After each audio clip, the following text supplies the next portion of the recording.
что-то и говорим: о, весь Якутск это купит, или все туристы, которые приезжают в Якутск, это оценят.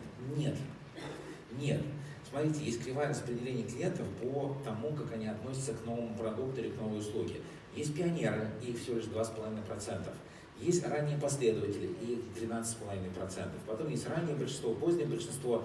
И обратите внимание, есть так называемые клиенты отстающие, или я их называю клиенты-тормоза. Это люди, которые никогда ничего не купят. Это вот как люди, которые ходят сейчас до сих пор, там, знаешь, с 6-м айфоном.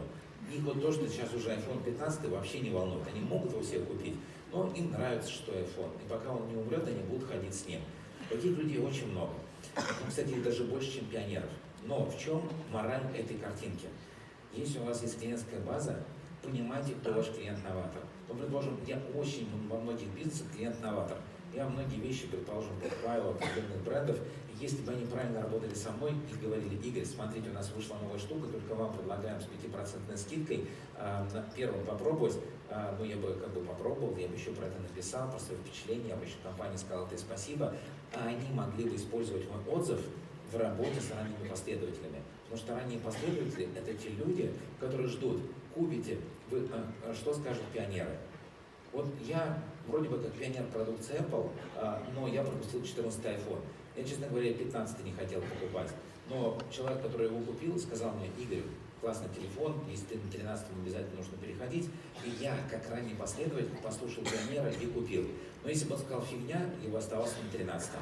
Поэтому роль пионеров очень высока. Смотрите, нам в стране, конечно, во многом повезло, много чего у нас нет, извините, много чего у нас есть, но вот проблема: у нас нету клиентов-пионеров. Если у нас в среднем клиентов-пионеров 3%, то в Индии их 30%.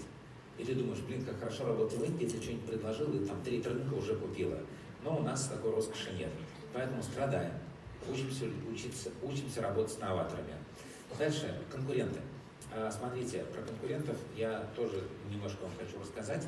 Все, что я вам расскажу, уложится в этот слайд, и я по этим слайдам пробегусь. Первое, клиентов нужно обязательно знать. Причем знать нужно прямых и косвенных. Прямые – это те, с кем вы сталкиваетесь в тендерах. Это те, с кем вы сталкиваетесь в переговорной у вашего клиента. Это те, кто претендует на деньги вашего клиента в моменте, когда он выбирает между А и Б. Клиенты могут быть не только прямые, клиенты могут быть потенциальные. Это клиенты, которые вот сейчас не существуют, но могут появиться. А еще есть клиенты косвенные. Ну, предположим, если человек хочет купить, ну, предположим, выиграл в лотерею 5 миллионов рублей, он может купить квартиру, а может купить премиальный автомобиль, а может сказать, что я поеду в путешествие там, по миру. Поэтому еще раз, иногда на деньги вашего клиента могут претендовать не только ваши прямые конкуренты, но и косвенные конкуренты. Они могут создать какую-то интересную потребность, в которой человек подумает: о, удовлетворю я этими деньгами, и на вас деньги закончатся. Дальше. Значит, знаете, что мне не нравится? Мне не нравится, если честно, что вы мне постоянно пишете, ну, прям там вот с этого, не опуская свою камеру. Можно я вас попрошу все-таки не делать этого, но выборочно что-то записать. А я вам со своей стороны пообещаю в ответ, что когда будет очень важный слайд, я прям скажу: сфотографируйте его. Может, все остальное, на мой взгляд, это как бы полезно, но не очень полезно для того, чтобы это фотографировать.